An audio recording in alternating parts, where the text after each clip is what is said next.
did you hear about the Brady appeal? What happened in that room? And what do you think about this issue moving forward, Michael? Well, it's surprising, Rich, because in a storyline that has had so many media leaks, the hearing itself seems to have been kept pretty confidential in terms of what happens. So I think that's a sign that the two sides took it very seriously. And now we wait. Now we wait for Roger Goodell, who under the collective bargaining agreement can render a decision as soon as practicable, which means almost whenever he wants. And we'll have to wait to see whether or not Tom Brady made a sufficient case to the commissioner, whether he provided new information, whether he provided evidence. And maybe he gave more evidence than he gave to Ted Wells. And that would give Goodell grounds to at least reduce the suspension. And then I think it comes down to what is it going to take for Tom Brady not to go to court? Is it one game? Say it's a one-game suspension. Does he still go to court? Is it a two-game suspension?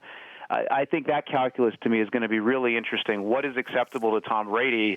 Because he clearly has the resources and the desire to take this to court.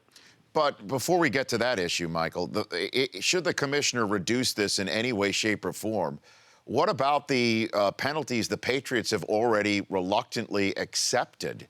The fact that that's already been handled, how can the commissioner reduce Brady's sentence without the Patriots raising their hand saying, well, what about the draft picks and the fines that we accepted?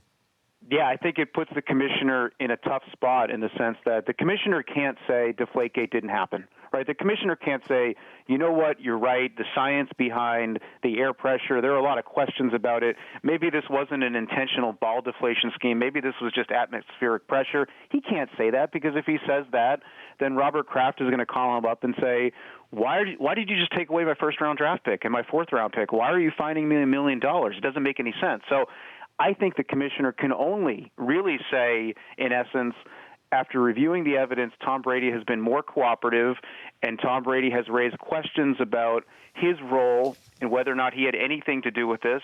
We still believe there was an intentional ball deflation scheme, or at least have reason to believe it occurred, but we're less certain of Tom Brady's role. He could have been more helpful. He could have been more cooperative earlier on. We're happy to see that he has become more cooperative.